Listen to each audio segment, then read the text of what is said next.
प्यारे भाइयों एवं बहनों, नमस्ते। आपका स्वागत है।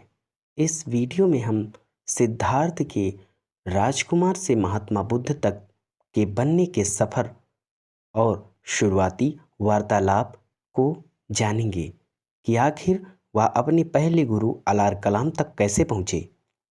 युवराज सिद्धार्थ, जो विलासिता से घिरे होने के बावजूद गहन अर्थ की तलाश में थे, वे अपने पहले आध्यात्मिक गुरु अलार कलाम से मिलते हैं, जो उन्हें जिज्ञासा के नए पथ पर ले जाते हैं। सिद्धार्थ सुंदर, विचारशील, गहरी और जिज्ञासु नज़रों वाले शाक्य कुल के युवराज हैं। दोस्तों, वीडियो में आगे बढ़ने से पहले यदि आपने अभी चैनल को सब्सक्राइब नहीं किया है तो कृपया कर चैनल को सब्सक्राइब कर लें, जिससे ऐसे ज्ञानवर्धक वीडियो आप तक सबसे पहले पहुँचे। यह वीडियो शायद आपको पूरे यूट्यूब में नहीं मिलेगा, इसलिए इसे ध्यान से सुनिएगा।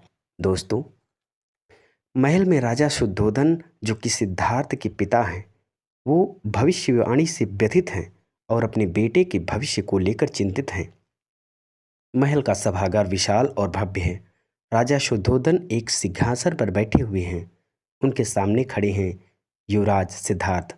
सिद्धार्थ ने अनेक गुरुओं से राजकाज, युद्धकला और शस्त्रों की शिक्षा पूरी कर ली है। वह अब एक योग्य युवराज हैं, लेकिन उनकी आंखों में एक अलग ही प्रश्न है। शुद्धोधन गर्व और चिंता से देखते हुए बोल पड़े, मेरे पुत्र, तुमने शस्त्र अस्त्र की सभी कलाओं में महारत हासिल कर ली है। वेद पुराण के ज्ञाता बन गए हो। अब तुम इस राज्य का उत्तराधिकारी बनने के लिए पूरी तरह तैयार हो। सिद्धार्थ ने विनम्रतापूर्वक कहा, पिताजी, आपकी कृपा से मैंने जो कुछ सीखा है उसके लिए मैं आभारी हूँ, किंतु मेरे मन में कुछ प्रश्न हैं जिनके उत्तर इन शास्त्रों में नहीं मिले। शुद्धोधन चिंतित होकर बोले, प्रश्न? कैसे प्रश्न? तुम्हारे लिए तो सब कुछ उपलब्ध है सिद्धार्थ। ये महल, ये संपदा, सुख साधन, फिर किस बात की शंका?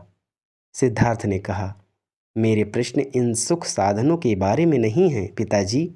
मेरे प्रश्न सुख और दुख के बारे में हैं। जन्म क्यों होता है? मृत्यु क्यों होती है? इस जीवन का अंतिम सत्य क्या है? राजा शुद्धोधन स्तब्ध रह जाते हैं और वह उस भविष्यवाणी को याद करते हैं जिसमें कहा गया था कि सिद्धार्थ या तो एक महान राजा बनेगा या फिर एक महान सन्यासी।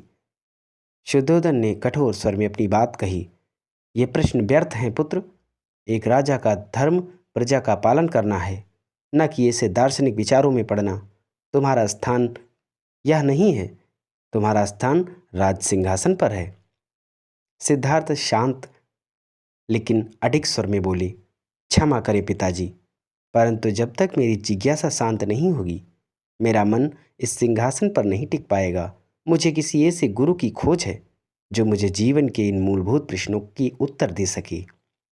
राजा शुद्धोधन ने एक गहरी सांस ली और यह जानकर कि सिद्धार्थ का दृढ़ निश्चय उन्हें रोक नहीं पाएगा, वह एक युक्ति सोचते हैं। शुद्धोधन ने थोड़ा नरम होकर कहा, ठीक है, यदि तुम्हारी इच्छा है तो जाओ, मैं तुम्हें महर्षि अलार कलाम के पास भेजूंगा।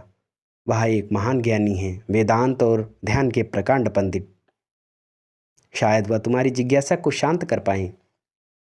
सिद्धार्थ की आंखों में एक नई चमक आ गई। यह वही अवसर है जिसकी उन्हें तलाश थी। सिद्धार्थ ने पिता की अनुमति लेकर प्रस्थान किया। राजमहल की भव्यता से एकदम अलग एक साधारण सा आश्रम, जो प्रकृति की गोद में बसा हुआ है।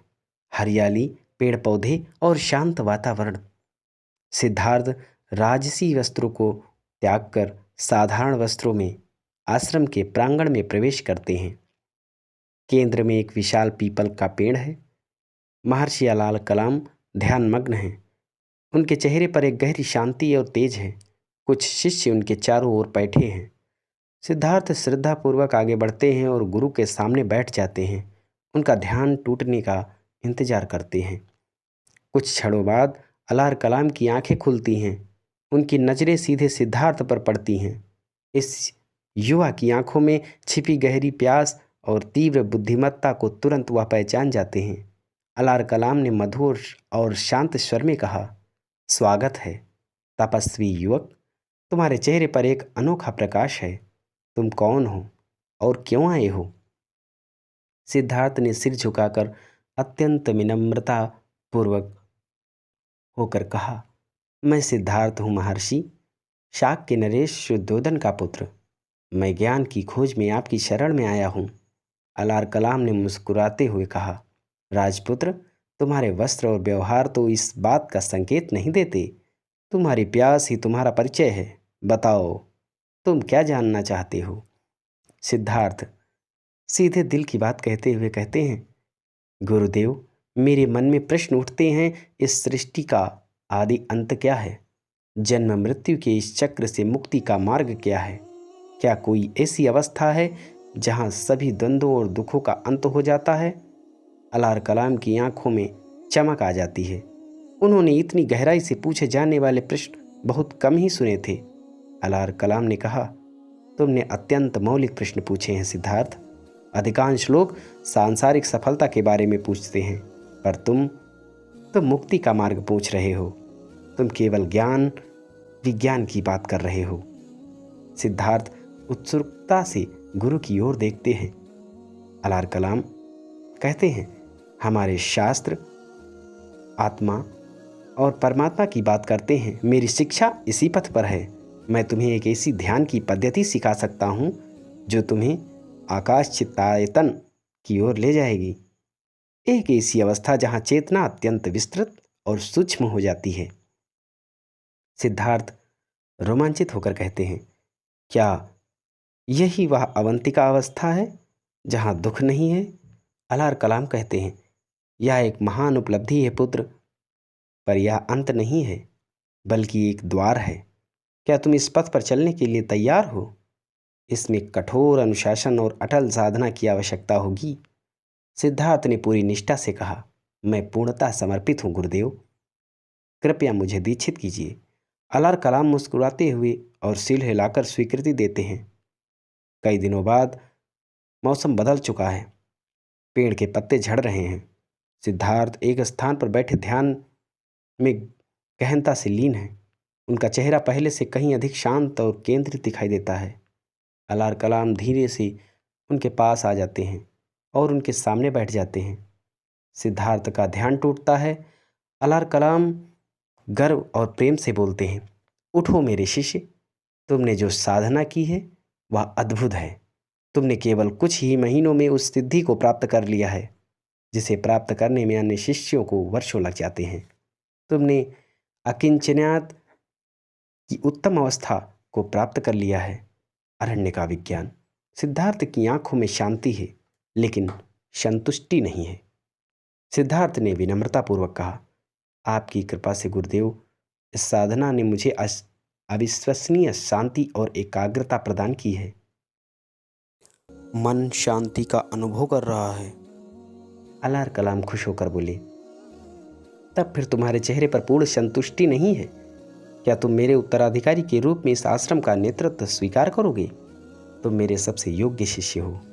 सिद्धार्थ क्षण भर को चुप रहते हैं, अपने भीतर झांकते हैं। सिद्धार्थ ने धीरे से लेकिन दृढ़ता से कहा, गुरुदेव, आपका प्रस्ताव मेरे लिए बहुत बड़ा सम्मान है और आपकी शिक्षाएं अमूल्य हैं, किंतु मेरे हृदय की गहराई में एक बात कह रही है, यह अंत नहीं है।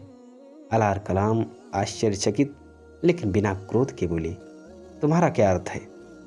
सिद्धार्थ ने कहा, इन उच्च अवस्थाओं में मुझे असीम शांति मिली है, परंतु इसने जन्म मृत्यु के चक्र के मूल कारण दुख के अंतिम स्रोत को नहीं तोड़ा है। यह एक अद्भुत विश्राम है गुरुजी, पर क्या यह पूर्ण मुक्ति है? मैं अभी मुक्ति चाहता हूँ। अलार कलाम गंभीर हो जाते हैं। वह सिद्धार्थ की बात को गहराई से समझते हैं। अलार कलाम कहते हैं, तुम सत्य कह रहे हो पुत्र, मैंने तुम्हें वह सब सिखा दिया जो मैं जानता था। तुम मुझसे आगे निकल चुके हो। मेरे पास अब तुम्हें सिखाने के लिए कुछ और शेष नहीं है। सिद्धार्थ गुरु के चरण स्पर्श करते हैं। सिद्धार्थ कहते, आप मेरे प्रथम गुरु होंगे जिन्होंने मुझे इस पथ पर आगे बढ़ने की दिशा दिखाई। मैं सदैव आपका ऋणी रहूंगा, किंतु अब मुझे आगे की यात्रा अकेले ही करनी है। मुझे वह मार्ग स्वयं खोजना होगा जो सभी दुखों से पूर्णतः मुक्त करे। अल्लाह कलाम ने आशीर्वाद देते हुए कहा, तथास्तु। जाओ सिद्धार्थ, तुम्हारी जिज्ञासा और साहस तुम्हें निश्चित ही उस परम सत्य तक ले जाएगा। संसार को तुम्हारे जैसे खोजी की प्रतीक्षा है। सिद्धार्थ एक आखिरी बार अपने गुरु को प्रणाम करते हैं और नई यात्रा पर निकल पड़ते हैं। उनकी आंखों में एक नया संकल्प और अथाह दृढ़ता है। वीडियो आपको कैसी लगी, आप कमेंट करके बताइए। वीडियो देखने के लिए आपका धन्यवाद। आपका दिन शुभ हो।